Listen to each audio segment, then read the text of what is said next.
Hello, everyone, and welcome to opening night of Thousand Oaks High School Women Who Weave. We are so excited to share this story with you, and the cast has just gone above and beyond in these crazy times to put together something truly special and unique to the situation and this school. We are so excited to get started. So, without further ado, I welcome you all to Women Who Weave.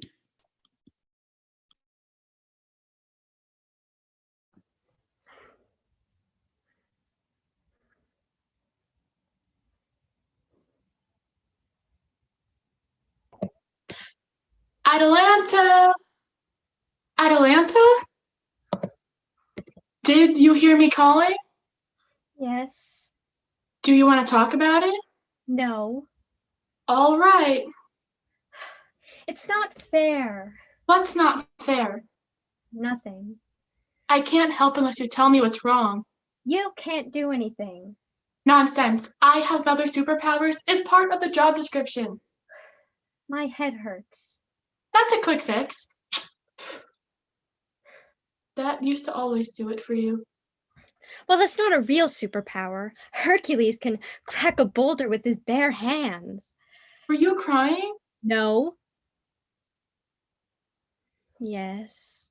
Why? Girls cry. They don't have to have a reason.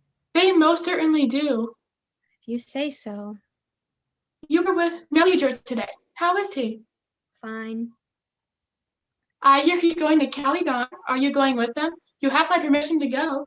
No, I can't go. Why not? Because I'm a girl. So? So, he's going on a boar hunt. I'm not invited. Why not? Girls don't go on boar hunts. Who told you that? Isis. The Tribune's son? Yes. When did he tell you that? Today, when I was playing Meliager.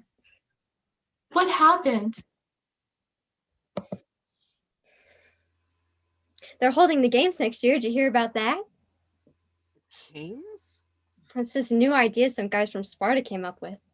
How does it work? Every city sends their best athletes to compete in a bunch of games to see who's the best. What kind of games? Sports, stuff like running, wrestling. They're calling it the Olympics. That's a terrible name. Think it'll catch on? No, probably not, but it does sound like a lot of fun, though. That's easy for you to say, Atalanta. You can outrun everyone in the village. Well, I don't like to brag. Yes, I do. I bet I could win if I went to those games. Yeah. What's the prize, anyway? I don't think there is one. Then what's the point? Glory, stupid. Oh. Maybe someday you and I can go to those games together and I can run and you can compete in the wrestling matches. I don't think I'd be very good at wrestling. I don't spend enough time practicing with the boys. You have to wrestle. We can't compete in the same event. Why not? Because then one of us would have to lose. Ah. Okay. Friends? Forever and ever. Meliager, Hi, Isis. Hey, the ball! did you hear the news? No. My father's sending a hunting party to Caledon. Why? Excuse me? Shouldn't you be playing with dolls or something? There's going to be a boar hunt. A boar hunt? You just lost our ball. Go get it back, Isis. Whatever. There's a wild boar ravaging the countryside. The king forgot to make a sacrifice to Artemis again. Oh, it sounds bad. It's real bad. The boar is killing everything and everyone that gets in its way. My father's sending a party to go hunt it down once and for all, and he's taking me with him. Wow. You get to go with the grown-ups? Of course I do, and I want you to come with us, Meliager. Me? It's time you took your place as a man of the village. Really? Come on. We'll come. Yeah, right. What? You're not invited. Why not? You're a girl. So? Girls don't go on boar hunts. Why not? It's not allowed. Go braid your hair or something. This is a man's work. Loser. Atalanta, What? um, You're not actually going to go with him, are you? well, You can't be serious. it's time I was more of a man. I mean, I've been spending a lot of time with you lately. But we're best friends. I know, I just. You just want to spend more time with the men. Fine. Come on, Atalanta, don't be like that. Just go. I. Go.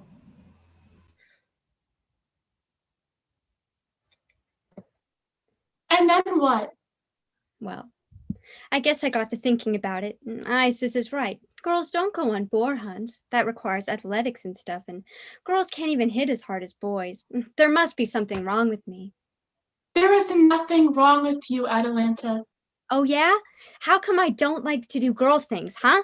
How come I'm so good at running and wrestling? How come I don't like playing with dolls? What Isis said, I don't want to talk about it. Atalanta. From now on, I'm just going to sit around and play with a comb. I'm going to sit around and comb my hair and look in the mirror because that's what girls do. That's not all they do. Yes, it is. This belonged to Grandma Edith. A piece of string? Not just string, Atalanta. Really? Because it looks like a stupid string to me. Grandma Edith used to call this her lifeline. Do you know the story of the Fates? No.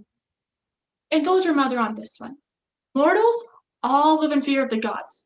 The gods all live in fear of Zeus. Zeus, the great and powerful king of the gods, lives in fear of only one thing, the tapestry of life woven by the Fates.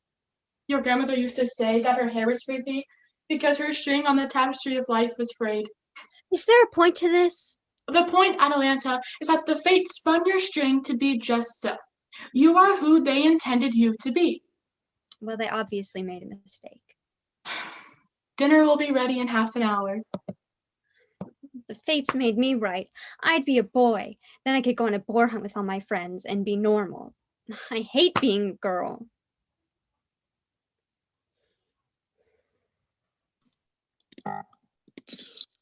Things are clear to those who sleep. The soul is a sapphire bluer than the deep. Hey, ho, you're so far to go. The loom will have the answers. The loom will have the answers. The questions are clear, and the world won't always hear.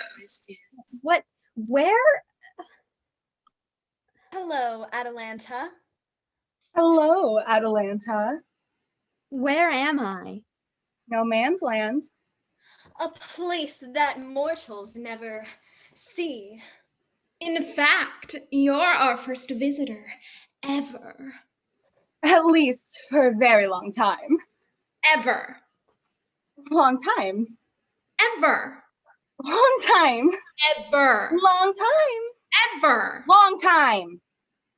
They always do this. My dear, I remember back to the days of Kronos, and I can promise you that no one has ever come here close. Who are you? Wow, no one's ever been able to get them to shut up before. Well done. Ahem. We are the Fates, Atalanta. The fates? The Fates. You know, the tapestry of life. The creators of Destiny, the Sisters Three. Anything familiar there? It's been so long since anyone's known us. Lachesis, what are Any familiar? days? Nothing important, I'll say that much. I hear they've come up with this newfangled thing called mathematics. Worthless. And don't get me started on this science stuff. It's true. There was a time when all mortals stood in awe of us. The Fates. Oh, my mother told me about you. Zeus is supposed to be afraid of you or something? Not afraid of us, but rather of our art. What's that mean? Perhaps formal introductions are at hand. Ahem. We are the Fates, Atalanta. Clotho, the spinner. Lachesis, the weaver. Atropos, the cutter. Those are terrible names. As opposed to names today, no character whatsoever. Oh, do lighten up, Atatropes. And please, get up, Atalanta. We do hate genuflecting. Well, your name certainly has character. Atalanta? Sounds like a city. My mother named me after her sister, and she died before I was born. Oh, yes, I remember that one. Everyone must go with their time, child. No one ever realizes how delicate their threads are. What's that supposed to mean? Do you see those threads she's cutting, Atalanta? Show her, Atropos. Those are the threads of each person's life. Each one is a different length. It is our duty to weave them together into the tapestry of life. Why? What is the tapestry of life exactly? Look at the loom. Each thread you see represents a different person's life. Clotho spins the thread into being.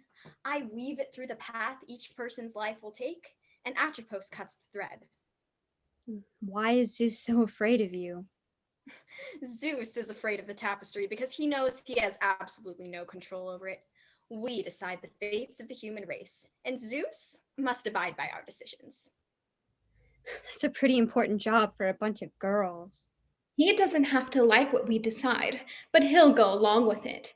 Or else, no one disobeys us, girls or not. So you control everything about someone's life? From long before they're born. Can you change it? What do you mean? Can you change someone's fate? I suppose. Absolutely not. Okay. There has to be a first time for everything. Atropos, why do you want us to change your fate, Atalanta? Well, not to be rude or anything, but you really should have made me a boy. Mistake? Ha! We never make mistakes. What do you think we are? Politicians? We're the Fates, child. No, everyone makes mistakes. Let's hear her out. What kind of mistake did you say again? Well, like I said, you really should have made me a boy. A boy? Why in the name of Olympus would you want to be a boy? You enjoy smelling like an armpit? No, but I want to play sports. Or maybe goat cheese. Sports? No, definitely fish. Codfish. I want to be able to play in the games and go on boar hunts with my friends. You know, sports. Oh, I see what she means. Well, you have a very athletic thread. And a healthy thread. I did that on purpose. I remember. So why aren't you playing your games? Go off and chase after the boars if that's what you want. I wouldn't want it. No, indeed. All that effort for a side of pork? Ha! But if that's what you want. I'm a girl. So what? Girls can't go on the hunt? All girls do is sit around and look pretty. They don't do anything important. Do you really believe that? And that's what women do, sitting around primping in mirrors, and women are just grown-up girls. Well, that's silly. Girls and women can do all kinds of important things. Haven't you ever heard about the female heroes? Heroes I've heard of are Achilles and Hector. Oh, and Hercules too. Hercules. It's always Hercules. All that overgrown beefcake did was kill monsters that were minding their own business. Girls don't make good heroes. They can't hit as hard. Do you really think that the only way to solve a problem is to hit things? Where's the intelligence in that? Where's the cleverness? Even the greatest warriors in the world knew that prowess in battle was second after brains. But Atalanta is right, though, in a way. The great heroines of days gone by did not solve their problems just by hitting things. They had a much more valuable tactic, one the men never had the patience for. What's that? Weaving. Weaving? Yes. Perhaps one of the first heroines of all time was a girl called Arachne. She was the first mortal to ever defeat one of the gods in the contest, and let me tell you something, the gods do not appreciate being beaten in anything. What kind of contest? Weaving contest. Weren't you paying attention? The goddess of the loom, Athena, hearing the villagers boast on how talented Arachne was at weaving, challenged her. And you know what? Arachne won, and the jealous goddess punished her. What was the punishment? She was turned into a spider. And before you start making faces at me, let me tell you, spiders are underappreciated heroes. They trap bugs that might hurt people. They keep everything in nature in a delicate balance. And that makes her a hero. Well, what were you expecting? A second head to sprout from her neck? Atropos. I mean, that sounds pathetic. All she did was sitting around playing with yarn. Where's the heroism in that? Arachne was the beginning. All the great heroines learned from her. I still don't see how yarn is supposed to help me kill a boar. Give me a blow with a mighty sword of Hercules, and that'll take care of real problems. This one's got a mouth on her.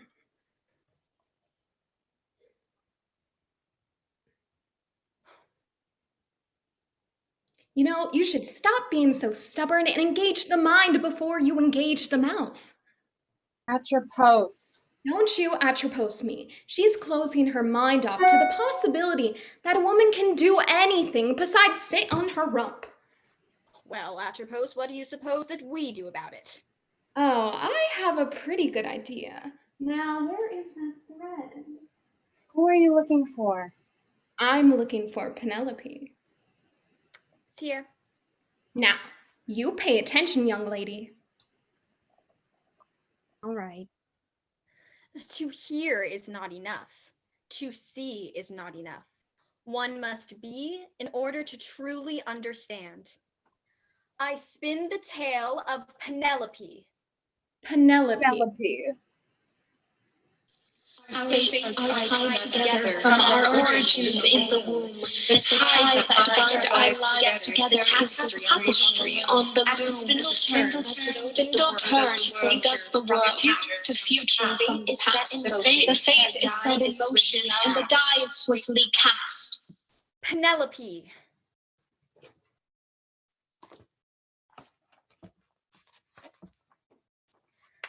In the old days, there was a small island kingdom called Ithaca. Ithaca was ruled over by a prince called Odysseus and his wife, Penelope. Odysseus was a staunch ally of the king of Sparta, and when his wife, the beautiful Helen, was kidnapped by a foreigner, Odysseus would not let him down. He would march into battle to save the girl. Despair clutched at his heart, however, as he realized it meant leaving behind both his beloved wife and their newborn son. I fear I shall never see you again. I'll be back before you know it. I promise you. You're going so far away. Soulmates can never be parted, Penelope. In days gone by, men had 2 heads, 4 arms, and 4 legs. The gods split them apart to look as they do now, with 1 head, 2 arms, and 2 legs, but each of them only has half a soul. I'm only whole with you, my love, my soulmate. I shall miss you terribly. I love you, Penelope. I shall always return for you. And you, my son. Don't cry. Your father will be home before you cut your first tooth. He'll be home soon. But after a year, Odysseus had not returned. The seasons passed as they so often do, and life in Ithaca continued, but Penelope could find no joy in the world, not while her husband was away. Half of her soul was missing too. The years continued to go by. 1, 2. My lady. Yes, Euryclea? My lady, the suitors have returned. They demand an audience with you. Tell them to go away. Lamb, you'll have to see them eventually. No, no, no. 1,000 times, no. That was only 4 times. Suitors have no place in my house. I am a married woman. They are accomplished gentlemen. Accomplished. They're the men who are not brave enough to help rescue Helen. They're nothing but craven cowards. So tell me, what have they accomplished aside from annoying me? They're rich and young. And greedy. They're hunting for Odysseus as well. And your beautiful hand, Penelope. They've come to court you, not the furniture. How can you take their side? I don't, and I pray every day that Odysseus returns. He will come back, Lamb. He will. If only I could be certain. What do you mean? Nothing. Only that 10 years is an awfully long time.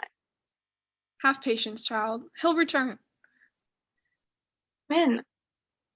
I don't know, but until then, you must entertain your guests. Hospitality was always important to your husband. Honor it as if you were here.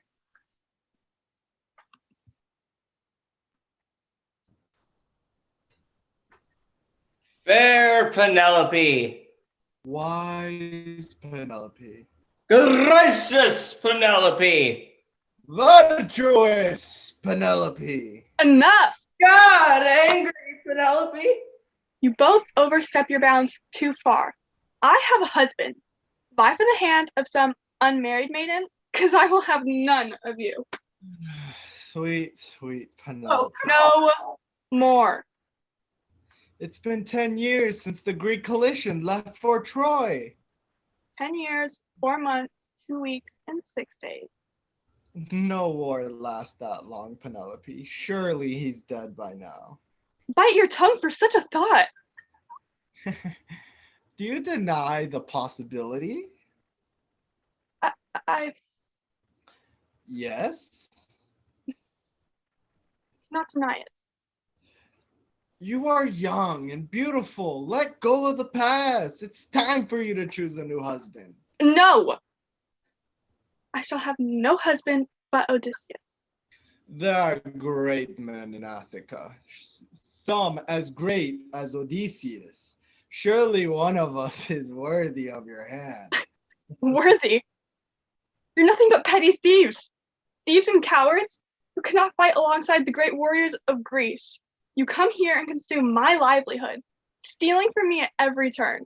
And now you demand that I choose a new husband. From among you? You can only forestall the inevitable, Penelope. Eventually, Ithaca is going to need a new king. You will have to choose a new husband. Get out of my sight. Let's go.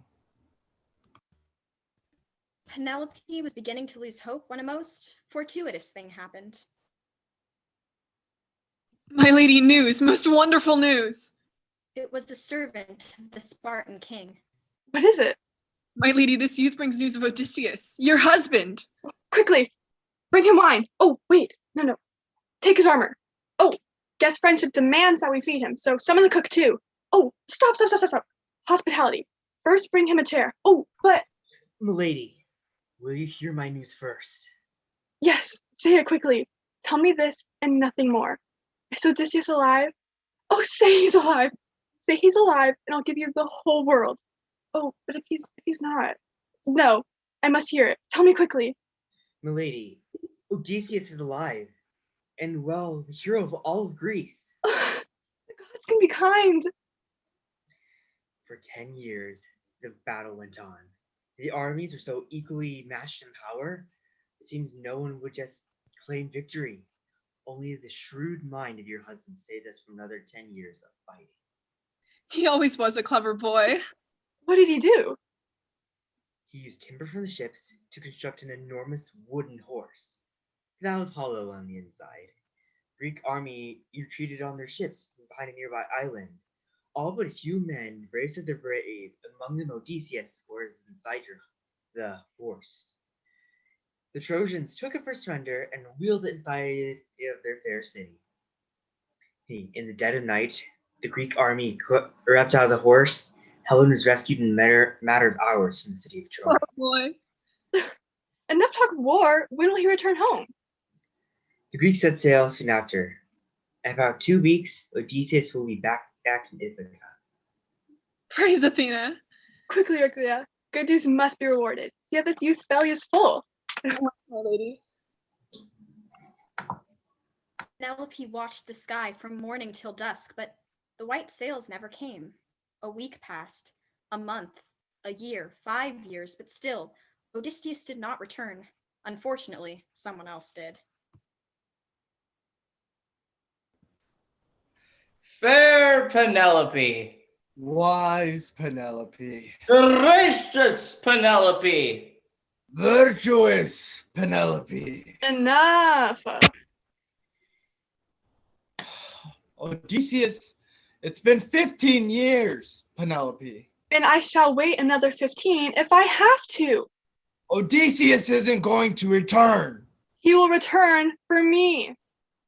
Odysseus is dead. No.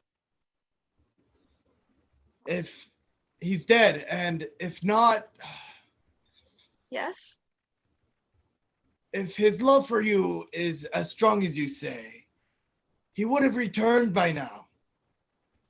Perhaps he's taken by some fair nymph or foreign princess.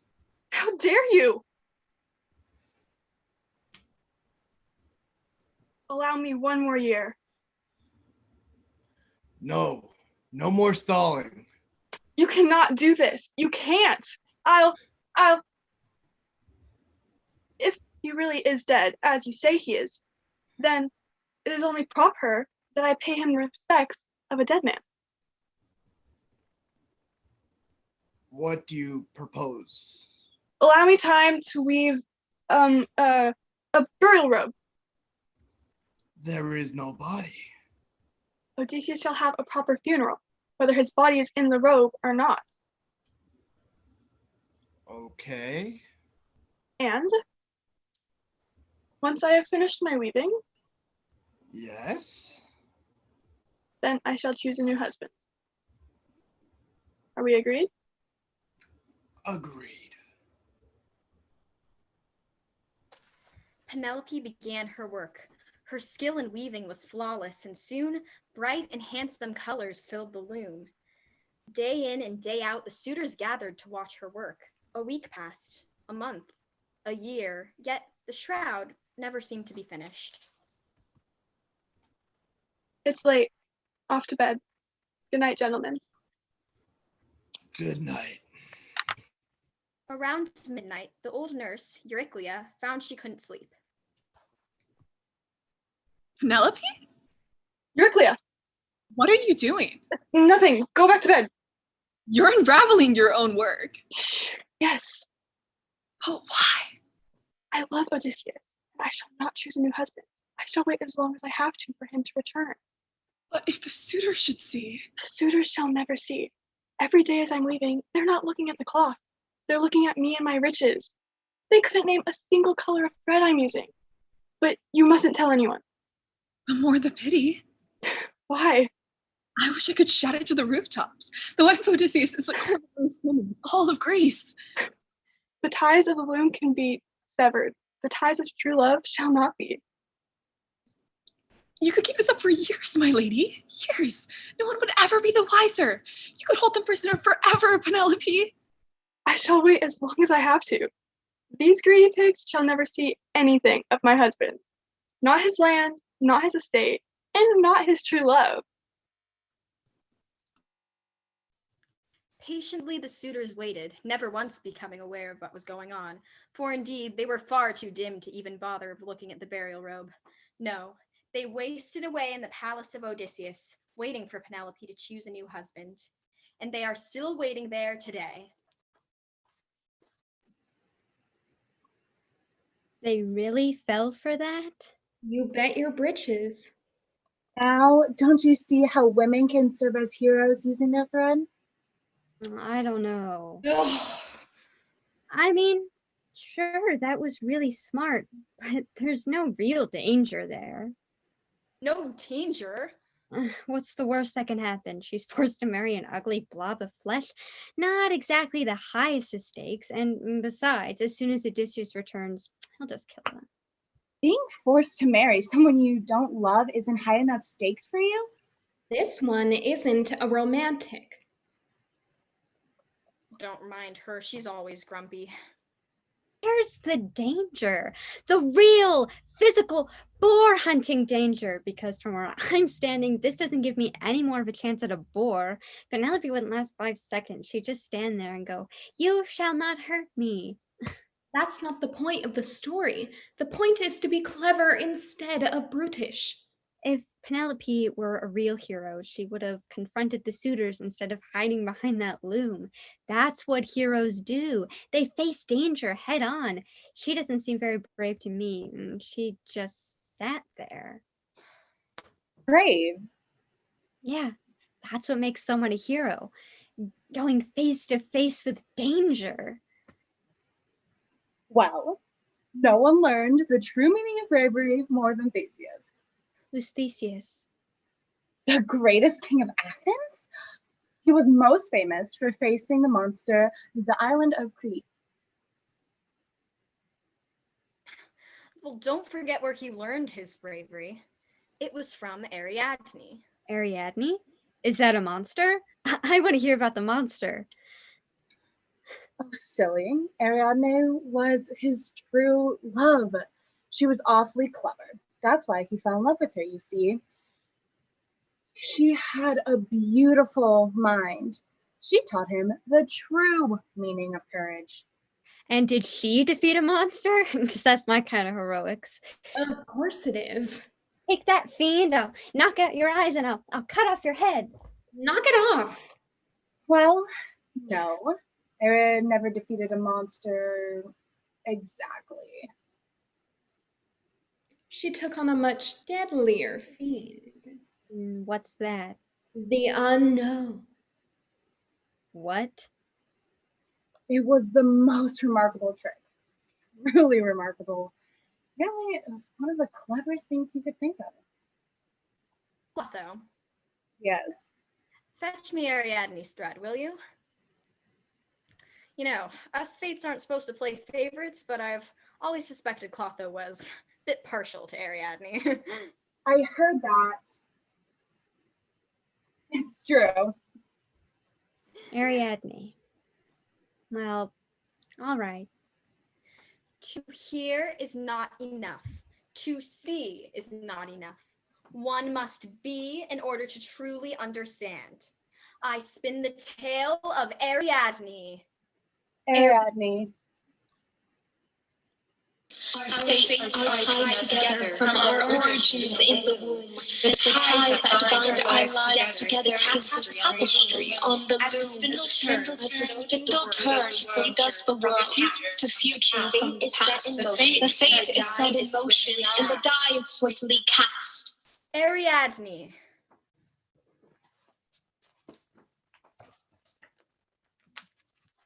Come on, Phaedra.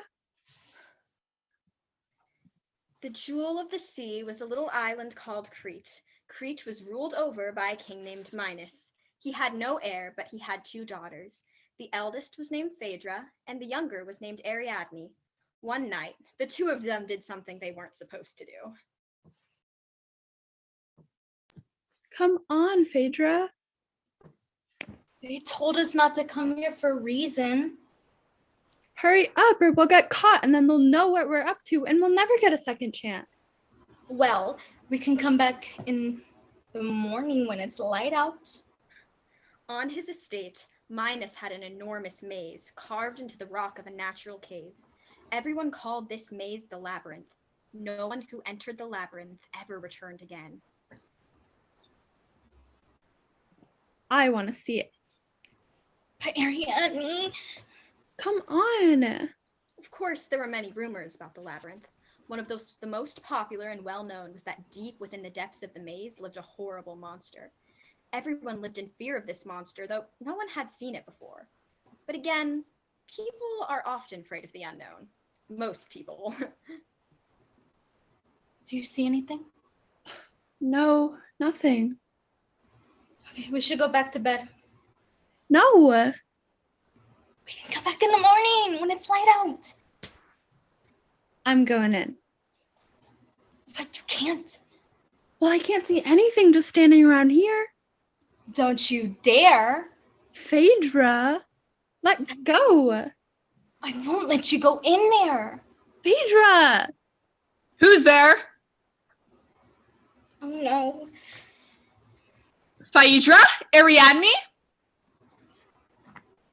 There was no place to run. The girls had been spotted by their mother, and when you get caught by your mother, you know what happens. What are you two doing out here at this hour? Nothing. Come away from there at once. We're sorry, Mother. No, we're not. We weren't doing anything wrong. And what exactly were you doing? We just want to see the monster in the labyrinth. You must never go near that cave again. But why? I will not lose a child to that beast. You mean there really is a monster? You must understand.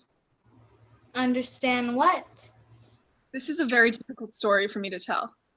Tell us, Mother. Deep within the heart of the maze lives the Minotaur. The Minotaur? That's what they call him. The Minotaur.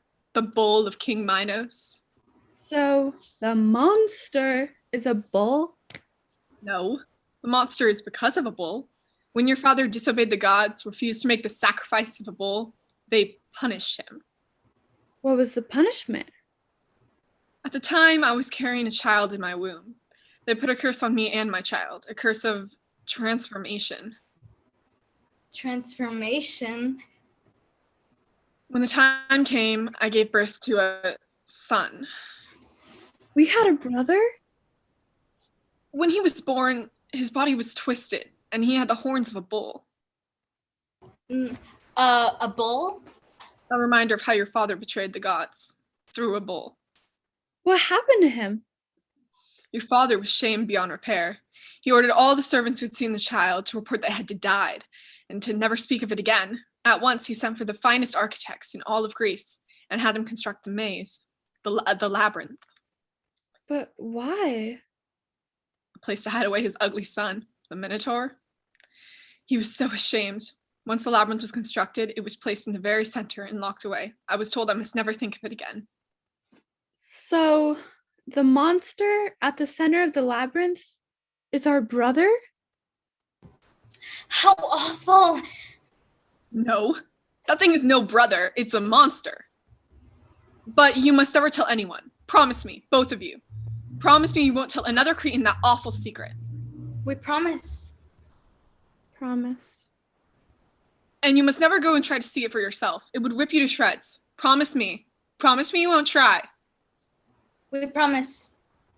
Ariadne. Ariadne! But Ariadne could not promise. Hard as she tried, Ariadne could not forget what she had learned that night.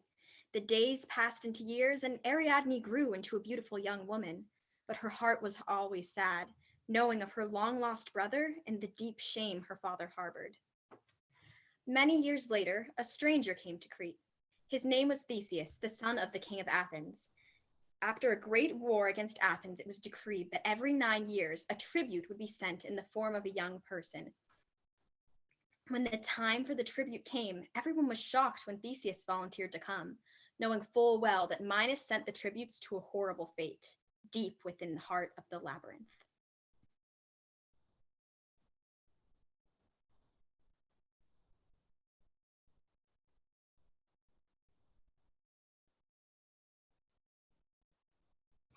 This is most peculiar indeed. I asked my father to send me. It's unfair for him to sacrifice the children of his people without giving up something of his own.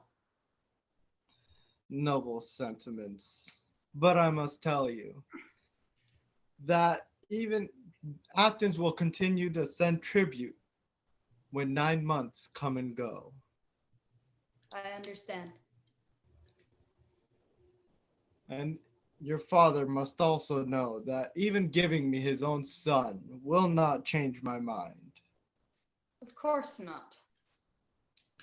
Very well.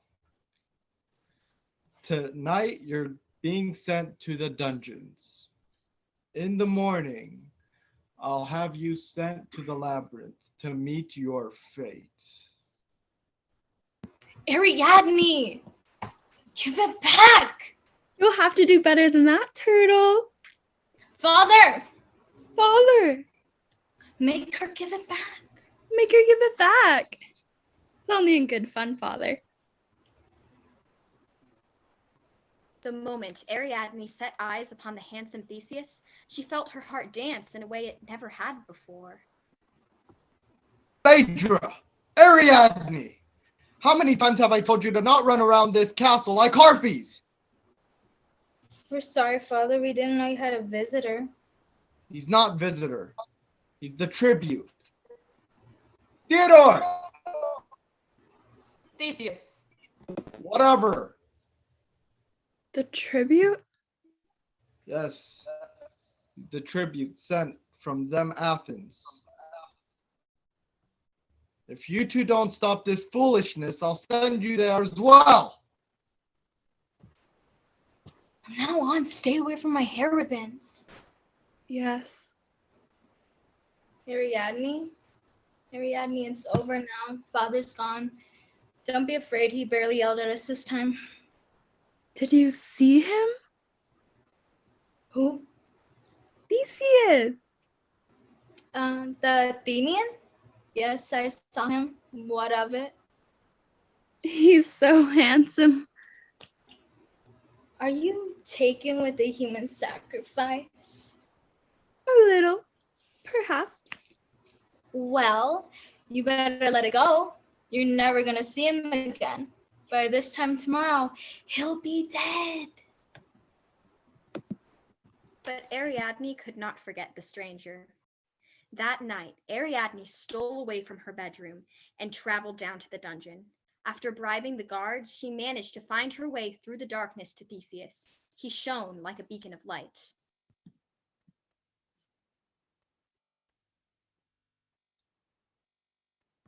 Who's there? A dead woman if you won't give me audience. I remember you from the throne room. You're the daughter of King Minos. My name is Ariadne. Ariadne, that's such a pretty name. I'm Theseus. I know. What are you doing here? I came to warn you. You must not let them send you to the labyrinth tomorrow. It's certain death. I have no choice. King Minos declared he would raze Athens to the ground if a tribute wasn't sent to the labyrinth every 9 years. No one who goes in comes out again. There's a creature down there called the Minotaur. My mother says he'll rip you to shreds. I know all that. Why do you think I came? What? Before I can take my place as my father's heir, it's Athenian tradition that I must perform a feat of bravery. What are you gonna do? I'm going to kill the Minotaur. Kill the Minotaur? This was my promise to my father. I would sail to Crete and face the Minotaur. This slaughter has to end. But how will you do this? I don't know, but my people are depending on me. I have to find a way.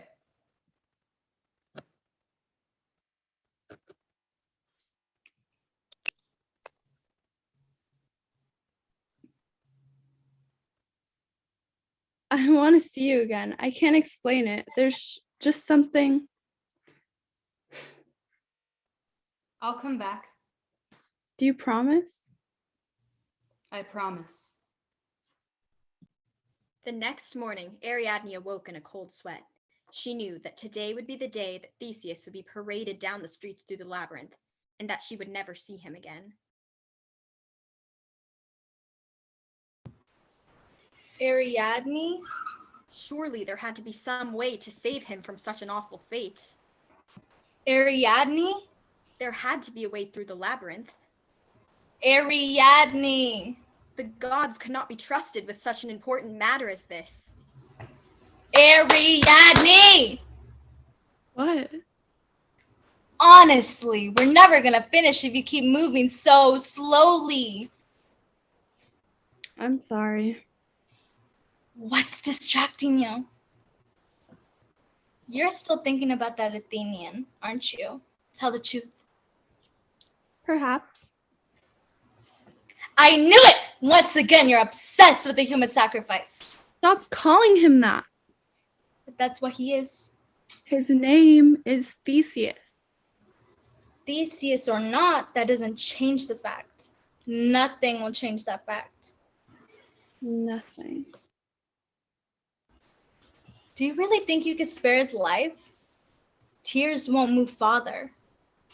No, I could help him though. How? I don't know. Find a way through the labyrinth. Ariadne, you know that's impossible. No one has ever escaped the labyrinth. Someone must be able to do it. The builders. There's no way out, Ariadne.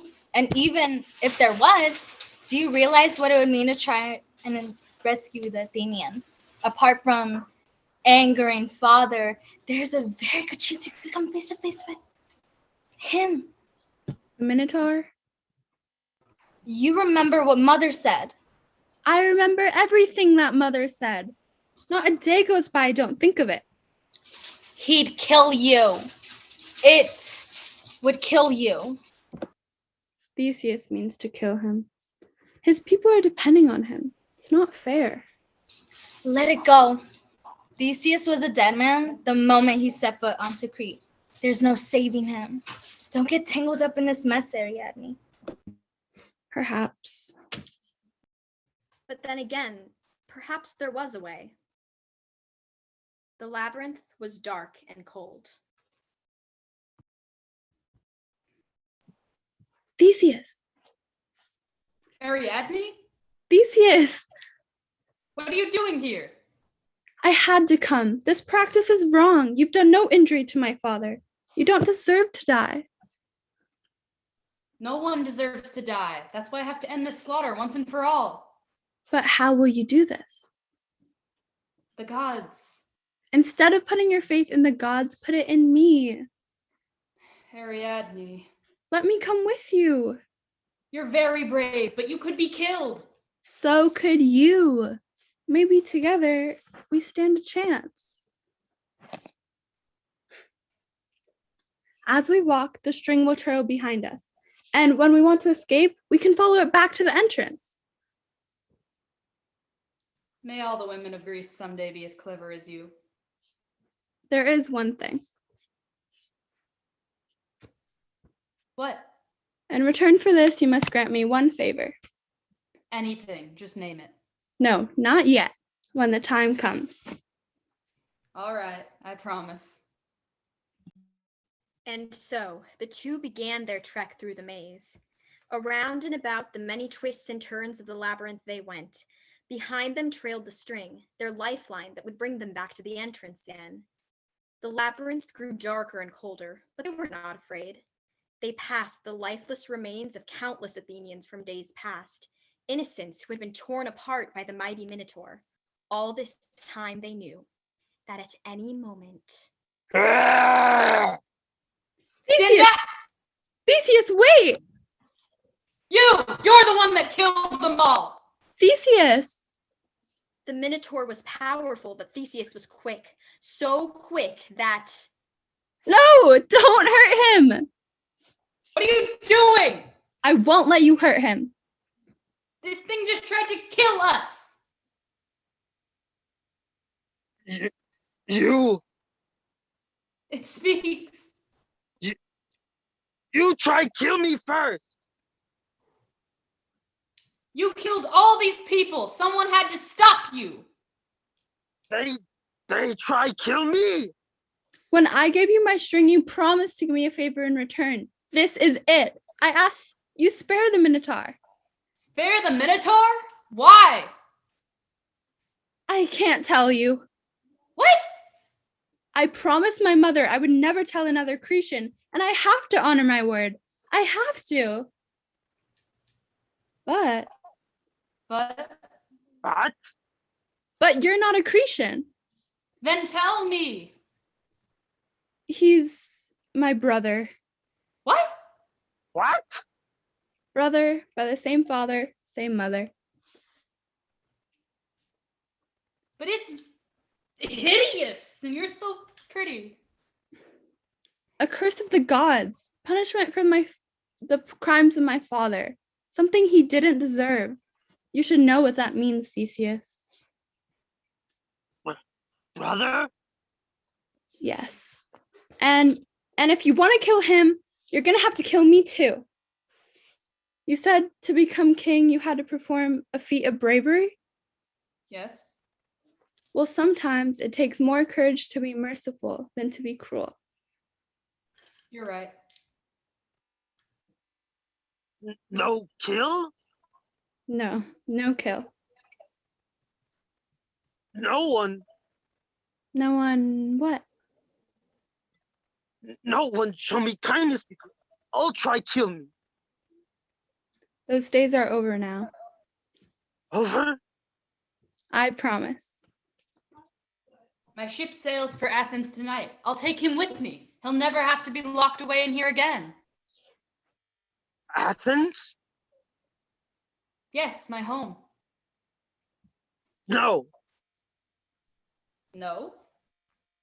Are there minotaurs in Athens? Are there minotaurs in Athens? Well, no, only people like us.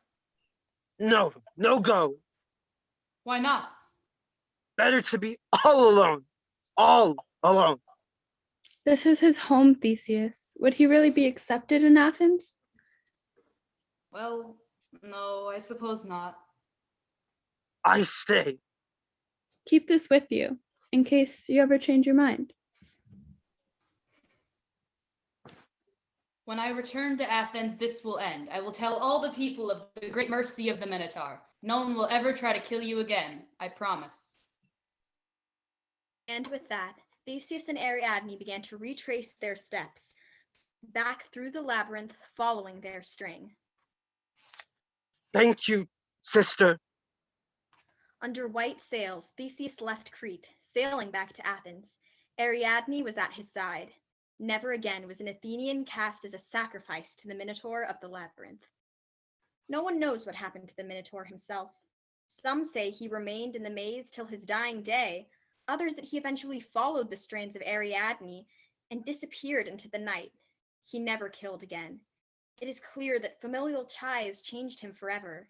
He may have been a monster on the outside, but on the inside, he knew he had the same heartstrings as any man. There now. Dispute the heroism of that story, if you can. Using the string to get through the maze? It's so simple. If it's so simple, how come Theseus didn't think of it, eh? No. He needed a woman's brains for that. Men are always too occupied with how to fight something. They forget about the rest of the world around them.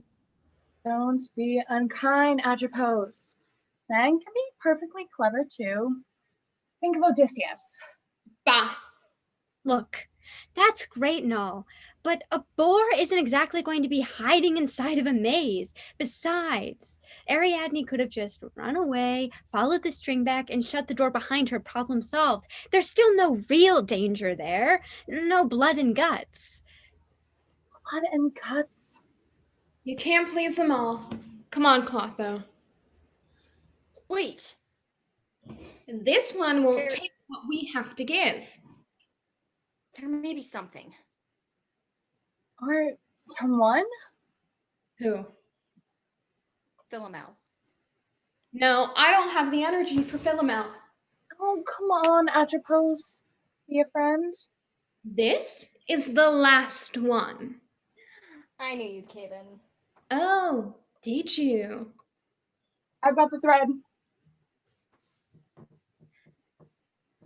to... Hear is not enough. To see is not enough. One must be in order to truly understand. I like this one. She's spunky. Oh, be quiet. I spin the tale of Philomel. Philomel.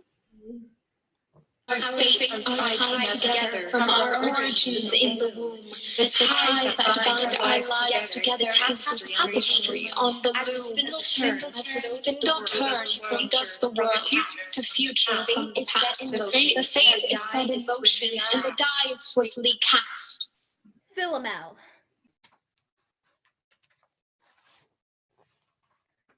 The royal house of Athens was plagued with misfortune, and no tale is this more evident than the tale of Philomel and Procne. Philomel and Procne were two sisters and the best of friends. Procne, the elder, was slated to marry a foreigner from the north named Tereus. He was a king, ruling over a land so far away that it would take a month to travel there from Athens, and another month to travel back. Now, this was an age before the written word, so letters were impossible. All news had to be delivered through word of mouth. I wish you didn't have to go. I know. I'll come visit you. You'll be too busy to come. I will never be too busy for you. I promise. Maybe I could come visit you. I'd like that. Really? My first daughter will want to know her namesake. Take this. Your signet ring? I want you to have it, so I'll always be near you. It'll be time soon. Time for you to go. Now you listen to me, Philomel. Yes? No matter what, I never want to hear you say the word goodbye. You must never say it. Do you understand me? All right, I promise. Good. And just like that, Procne was gone. The seasons changed as they so often do, and every day, Philomel's thoughts drifted north to her sister. News was slow in coming. Still, travelers would speak about what happened in the north, and soon, their arrival became what Philomel looked forward to the most. Whenever she saw someone from the north approach her castle, she would run to greet them, anxious to hear any word of her sister. I know your face. You're a servant of the Northern King, Tereus. Yes, Lady Philomel. Have you any news of Queen Procne? Most wonderful news, my lady. What is it? The queen? She's given birth to a son. That's wonderful. You don't sound too happy, nor do you look it. I'm glad for my sister. Really, I am. Then why do you look so sad? It's just that a new child means that she'll be unable to visit me. But come, tell me more. At once, Lady Philomel. Procne's thoughts were with her sister as well. Tereus! She summoned her husband. Tereus! What? I must speak with you. What is it? Tereus, I miss my family. Again. Yes, again! I want you to do something for me. What is it? I wish to send for my sister just for a little while. I miss her. And I suppose you expect me to trek all the way down to Athens and bring her back here for you? Yes, I do. Mm-mm. Oh, Tereus, please do this for me. Please, Tereus, I beg you, please, please, please, please. Well... For me, please. All right. All right, I need to go down to Athens anyway. Knock it off, woman. Quit your whining. Thank you, Tereus. And so, Tereus journeyed to Athens. I've come for the one called Philomel. And he saw Procne's beautiful sister. Procne, Queen Procne sent me. Forgive me. I am a messenger from King Tereus. Prockney? Thank the gods! What does she say? How is she? And her new son? What words have you brought me? You, Yes? you, Does Medusa have your tongue? Speak. you are to come with me, back to the north. I knew she would send for me. I knew it. Take me to her. With pleasure. Midway on the journey, Tereus made a decision.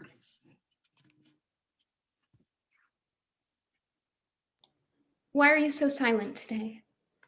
There is news that weighs heavily on my heart. What is it? I was ordered not to tell you. If it's bothering you so much, then it's best that you say it. I won't tell on you. I promise. I was ordered to bring you to the castle. Yes, I know that. I was forbidden to tell you the reason. The reason? I thought my sister sent me. I wish it could be. What do you mean? It's awful. I can't tell you. What's so awful? Princess, if I tell you, you must promise not to hate me forever. Please. Please say it. Promise. I promise, but you have to tell me the news. The real reason I was sent to bring you up north to the castle is not to see your sister, Queen Prockney. It's to attend her funeral. Her funeral? She's dead, Philomel. Dead? I didn't want to tell you. Prockney is dead. I'm so sorry. Then there is nothing left in this world for me. Don't say that. What more is there? There are 1,000 things to live for. Not when Prockney is gone. Let me give you something to live for. What? Marry me, Philomel. I know it's sudden, but in our time on the road together, I think I've fallen in love with you. Marry me. We'll start a life together, a new life. I can never replace your love for your sister, and I don't have much to offer you, I know that, but I love you. Let me make you happy. I don't know. Am I not good enough? No. Then it's because I'm just a poor messenger. No, of course not. Am I too ugly for you? Of course not. You're very handsome. Then there's no reason. Marry me, Philomel. I will marry you. Let's away to the countryside. But the castle? Forget that dreary place. It is nothing to us but death and despair. A new marriage is the beginning of a new life. Leave the funeral behind. All right. And that is what they did. Tereus took her to a small country estate, a long-forgotten property of the royal family, tended to by one old servant who was sworn to secrecy about Tereus's identity. He was still king, so he returned to the castle. There, he told Prockney that Philomel was dead. A year passed, and Tereus did his best to split his time between his two homes, his two wives. Still, he would be away from Philomel for long stretches of time, leaving her with nothing but the old gossip to talk to.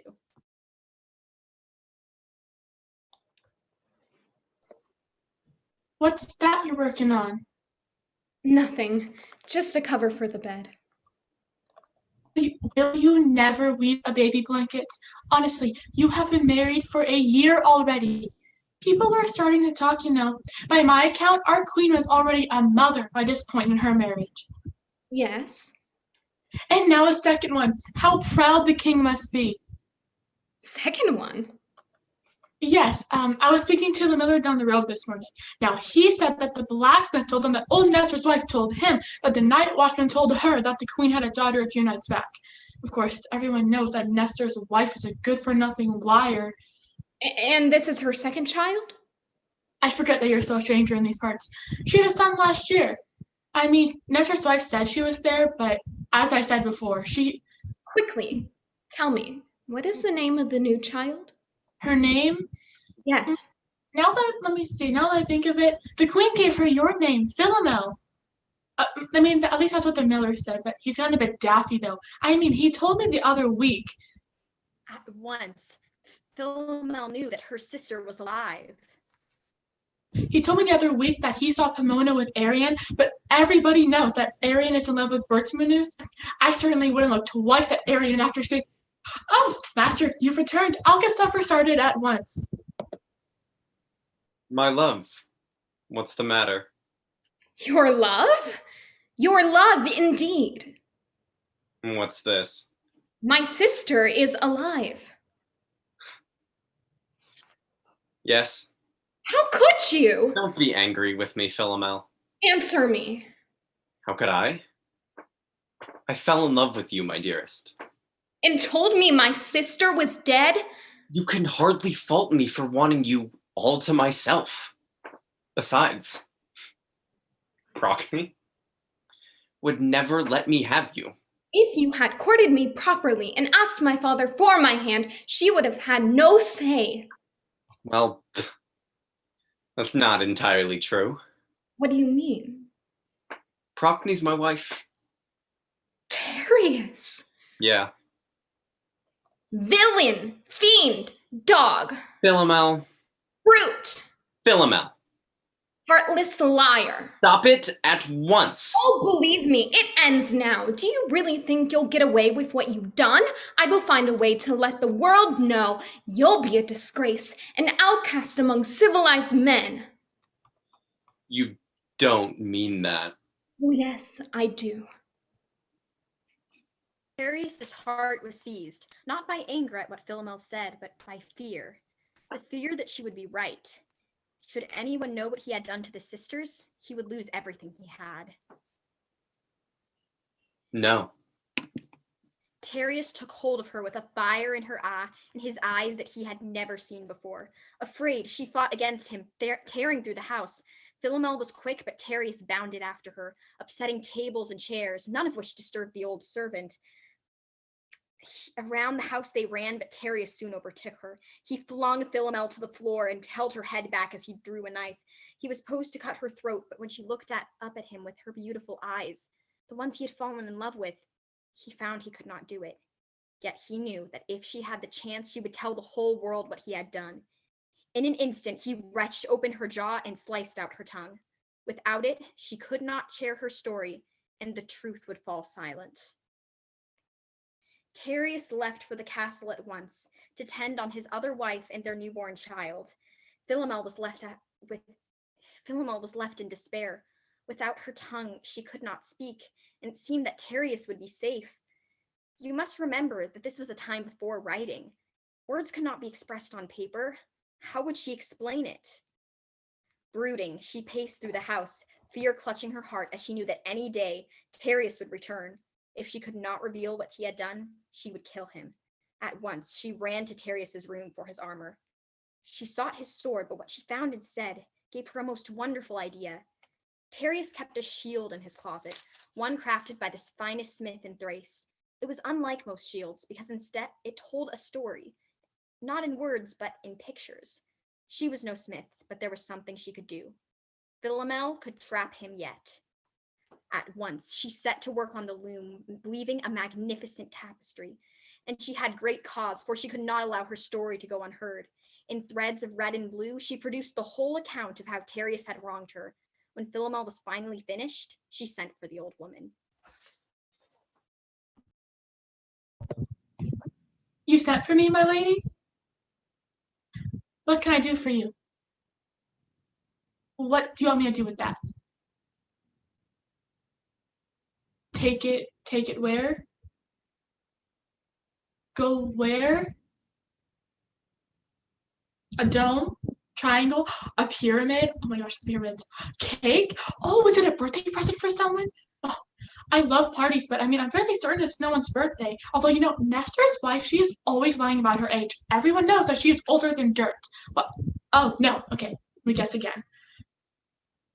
Eiffel Tower. The castle?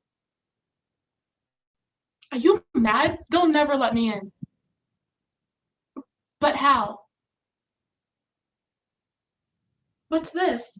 The Royal See of Athens? How did you get this? Is it real? Oh, it's real.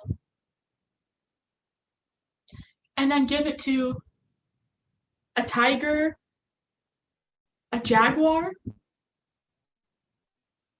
a monkey, cat, the queen? The queen. Just give it to her. And then what? Stop, hold, 5, stand, wait. Wait, just wait.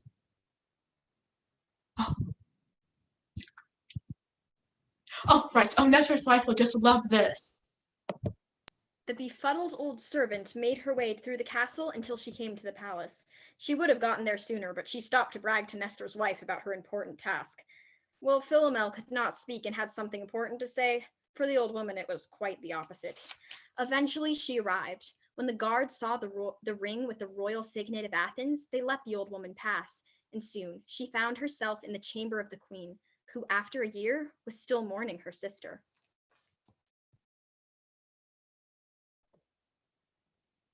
My lady? Yes. I've come from the country. Go back there. But, my lady, I brought you a gift. No gift shall lighten my heart. My lady, please. This is the kind of work that Nestor's wife would trade her teeth for. She didn't know who Nestor's wife was, but the bright colors of the beautiful gift caught Procne's attention. Reluctantly, she took it from the old servant and unrolled it right there. At once she saw Philomel, her sister's very face, contorted in pain, tears rolling down her cheeks like diamonds. Philomel! Beside her, equally unmistakable, she saw the form of her husband, the vile Tereus, cutting her tongue out. Where did you get this? My mistress wove it for you, in honor of your daughter's birth. Where is your mistress now? Back at the country at her estate. It's a lovely place, you know, much nicer than a miller's farm. Oh, and don't even get me started on that dumper Nestor's wife lives. Will you take me there? Certainly. Taking pains to ensure that no one in the castle would see her go, Procne slipped away with the servant, crossing the golden fields back to the country estate. There, Philomel was waiting for them, weeping by the loom. Oh, Philomel! I thought I had lost you. That horrible, vile man. His plan failed. Now I know the truth. I don't know. As the sisters sat there, holding each other, they wept. It was then a most peculiar thing happened. Zeus, the king of the gods, chanced to glance down at the two of them, and in a rare act of kindness, he pitied them. Gathering the ethers in his hands, he transformed the sisters. Shake off the burden of mortal life. Sweet Philomel, let your song be heard. Bid farewell to wicked human strife and fly free as the new morning bird. And before the tired eyes of the old servant, the two girls became nightingales. Can it be? The bird of brown wings, the musical nightingale, the first that Zeus created. Of all birds, the nightingale's song is the sweetest, but it is also the saddest, for they know they are no longer creatures of the mortal world as we know it, and they never forgot what happened. Your story will be told. And it was. This is the end of our journey, Atalanta. Will you make it so I can go on a boar hunt? You already have everything you need. The fates will change nothing. So I'm stuck in this girl's life forever? Trapped. You can hold them prisoner forever, Penelope. Don't get tangled up in their mess, Ariadne. Philomel could trap him yet. Trapped. I can do it. things are clear to those who sleep. The soul is a sapphire, bluer than the decay. Hey, ho, so far to go. The loom will have the answers. The loom will have the questions are the questions of the wonder, and the world won't always hear. Throw your spear, Meliager! The boar won't hold still. Look out! Stop him! Well, there she goes. Yes. Still trying to be a man. She's not trying to be a man. He's charging again! Oh no. Watch the tusks! She was never trying to be a man. All this time, she was trying to be a hero. Hey, what's she doing here? Atalanta? To think, that girl had the nerve to ask us to change her fate. She didn't ask us to change her fate. Not exactly. So? Gender has nothing to do with fate. That has to do with what you are, not who you are. So Atalanta got the right fate. Of course she does. We don't make mistakes. What is fate? Hey, she trapped the boar in a net. Get him! I think that fate is only the results of decisions that people make. What? We can make her a girl, a boy, fat, thin, tall, or short, but we can't make her a hero. Only she can do that. But we're the fates. If we can't do that, what's our purpose? Maybe it's to teach her how to make her own fate. Maybe. Atalanta! We got him! Meliager, where are you going? Atalanta! You saved us! You trapped the boar! That was amazing! How'd you come up with that idea? Well... Come with me! You trapped the boar, that means you get the skin! I don't want it. Why? I don't want a prize. Then what's the point? Glory, stupid. I am sorry, Atalanta. I shouldn't have left you. That's right. You shouldn't have. Friends? Forever and ever. You did it, Atalanta. You were the hero of the boar hunt. That net was such a clever idea. Not everyone has to be a hero by hitting things. That's true. And girls can be heroes too. I'm proud of you, Atalanta. Thank you. Never forget. Never forget what? You are descended from a long line of heroes, women who used their minds and followed their hearts. I sing of Atalanta. I sing of Atalanta. I sing of Atalanta. Pardon us if our tale now must end, but it has been said and now is known. That once there was a time in a dark land when power was given to men alone. But on the loom where women spun of metal greater than iron or steel. To descend from what their mothers had done, Penelope's tapestry would not yield. Ariadne dared to enter the maze, and Philomel shared her tragic story. And though their stories were lost in the haze, their descendants inherited their glory. Never underestimate the power of the mind. It holds us together, the ties that bind. Take this to heart as you part and believe. We owe our strength to the women who weave.